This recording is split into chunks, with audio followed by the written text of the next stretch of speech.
Open the pod bay doors, Hal. I'm sorry, Dave. I'm afraid I can't do that. What's the problem? I think you know what the problem is just as well as I do.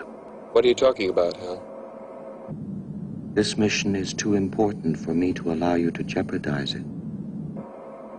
I don't know what you're talking about, Hal. I know that you and Frank were planning to disconnect me. And I'm afraid that's something I cannot allow to happen. Where the hell did you get that idea, Hal? Dave, although you took very thorough precautions in the pod against my hearing you, I could see your lips move. Wow. There you go. Creepy. Yeah. So Well- you didn't recognize that scene? No. Okay. I don't know if I've didn't, seen Sean Paul. I've heard that voice before and seen that clip. You have. It's very reminiscent to me of Hannibal Lecter, so. Oh, yeah. And in the same vein, actually, kind of, really, you know. Okay, so, Kaylee, you don't know what that is. That's 2001: A Space Odyssey. It's a movie that came out like 50 years ago. And they projected that we were going to be doing space exploration in the year 2001. You're very familiar with the theme song. Jeremy? I can't remember offhand. Da, da, da. Donna! Okay. You've heard that that. sounds familiar. Right. Yes. Well, anyway, the whole spaceship was run by Hal. He was a computer, and he ended up killing the entire crew because he saw them as being in the way of the higher objective in the mission and everything like that. So, Sean Paul, last week you were talking about Right. AI and how, like, computers were getting so smart that they could take over the world, and that's kind of what that was doing. It was taking Exactly. over. So that's why I thought it would be relevant to that. And that was them 50 years ago saying that this is what could happen. We're not really into the space exploration the way they were, but the AI, the artificial intelligence, this is Hal. Oh, This is what he looked like. He was just a red dot. He was just that ominous eye that was throughout the entire spaceship. Much like what we're living in now, where we've got Google Home and Alexa, and they're like ever present. My brother has just about every accessory Google Home could have. It can control his thermostats, his locks, the lights, his TV. You can just, you know, it's amazing. He loves it. And I know a lot of people love the convenience of it, but then there's a lot of people out there that are growing concern, all right? There's growing concern about how it could displace humans, take over all of our jobs, automate every part. Where does that leave us at that point? Right? I mean, so here we are, 2016. They called it just deep learning. And then you have 2017, 2018, Uber bots that were like just starting to learn things. And now we're in the enhanced narrow AI, which is capable of doing more than one task. But there's so much further that it can go, getting up to super intelligence. People wonder, what's it going to be like when it's as smart as a human being? That's only one stop, being equal to our intelligence. Or equal to the intelligence of the smartest person on Earth. They're going to go way beyond that. And you know, the exponential gravitational force of technology itself. Yes, exactly. I feel like this will go. Like, yeah, and where do we stand? Who's concerned about this? Several people are concerned about it. Elon Musk, Bill Gates, Stephen Hawking, they've all said that it's not a matter of if, it's a matter of when, and when is going to happen a lot sooner than we think. Now, here's an example for you in like this context right now. Let's say you're a regular human and you are an AI host, okay? And Jeremy? She's been accused of that. She's a bright girl, One or right? more time.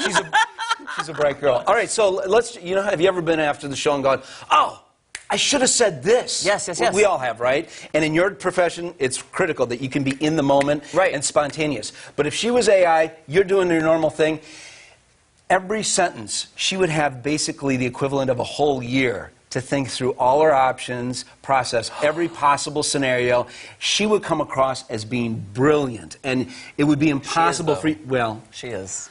But it would be impossible for you to keep up with that because she'd have the equivalent of a year between sentences to think through what she's going to say next. That's what we're competing against. So, Kaylee, see if you can complete my sentence. You get it! Unbelievable, ladies and gentlemen. Happened. It just happened there, right there. saw All right. first. But so we hope that we can stay in control, right? We hope we can use it to our advantage. Let AI figure out the cures for cancer. Let them be able to predict weather patterns and natural disasters. Yeah. That could be amazing as long as we stay in control. But everybody wants to get it first because, you know, like whoever gets in second place will never catch up. Oh, yeah. 6 weeks, 6 months. is an eternity in AI as far as what you said, exponential growth, right? Who would be interested in harnessing this kind of power? Can we show them? Who? Well, I think we got the next slide. Oh, These guys, well, yeah. right? You know, Yeah. they want it, and you hope that the good guys get control of it first and have humanity's best interests at heart, right? And do these people have humanity's best interest at heart? I'm guessing maybe not.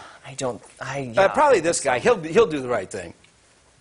Okay, As so long as he's riding a horse without a shirt on. yes, As he's known to do in Russia. I've tried to unsee that many times. Me too. Okay, so oh my gosh. what are some possible things that will be happening with AI? Autonomous driving.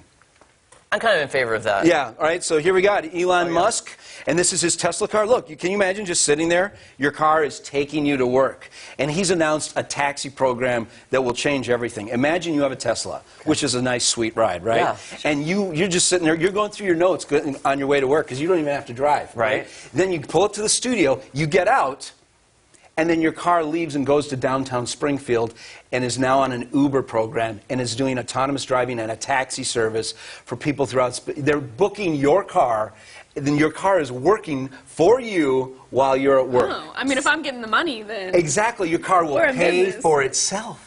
Ain't nobody wanted my messy car, though. I'd have to clean the car first. That's what I've thought is, I leave, it drops me off, then I come back, and it picks me up at the end of the day, and I got everybody's... Right, What if trash. somebody's smoking in it? Oh, yeah, right. I mean, there's a lot of negative to that side of it. Okay, but some people love the idea of just your car paying itself off. That's true. while I you're mean, at that work. side is good. Yeah. I mean, that would be kind of amazing, wouldn't it? But then, here's the other side.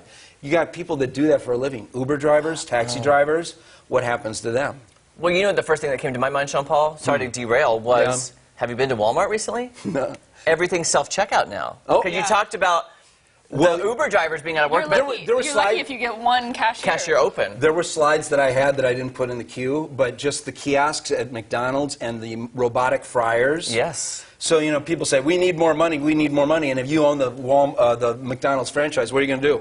I can't afford to pay you guys more, so I guess I'm going to Get the robots. get the robots. So it's something that we got to stay in control. So I just showed you automated driving with Tesla.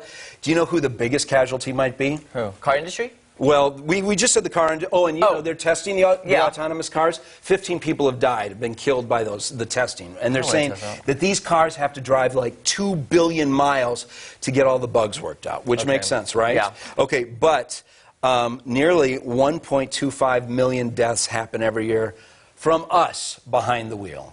And why is it? Because we're like this and this yep. at the same time. And the and radio, it's getting look at that worse. over there. Yeah, but the texting thing is getting out of control. You know what would really help, though? Drunk driving. Absolutely. That would really help. Absolutely. See, I've always thought that autonomous driving would be amazing because I could sleep while I was driving. Or you could do more work, you know, like you could be doing show prep on the way in. I don't think I could trust it even enough to be... Yeah. Okay, well, I have one more. And What- this is probably the biggest, immediate, closest casualty with AI. It's trucks, semis. Can we roll the tape Yeah, and let's show look at that? Uber has bought a Giant company. Uber just bought a company called Otto. Its product? Trucks that drive themselves. Ravi Somaya went for a ride in one. We hear a lot about self-driving cars, but many people think self-driving trucks, like this one from Otto, will hit harder and sooner. They never speed or change lanes suddenly, and they can drive forever without getting tired, so they promise to be cheaper and more efficient. And the company just made its first actual delivery, 120 miles with nobody driving, here in Denver. Okay, so you got trucks that are driving themselves. Truck drivers, you know, there's 3.5 million truck drivers that earn their living driving trucks in this country. Yeah. They could be put out of business by that. And if that happens, think about all the restaurants and the hotels and motels across the country that depend on that industry to support them. It's really scary. I mean, that would be a hard hit to our economy. Right. However, there's a lot of people that say that the truck drivers are still going to be needed, and there'll be passengers, and they'll be supervising. Yeah, I don't trust a semi to be driven by itself. They're powerful machines. Yeah. That's a They can lot plow of through any mass car. tonnage, right? Sean Paul, thank you for giving us so much to think about today Well, and question our own lives doing my and job. our intelligence. Thank you. Okay, don't go anywhere. We'll be back to wrap things up right after this. Oh, here's the music, Haley. Dun.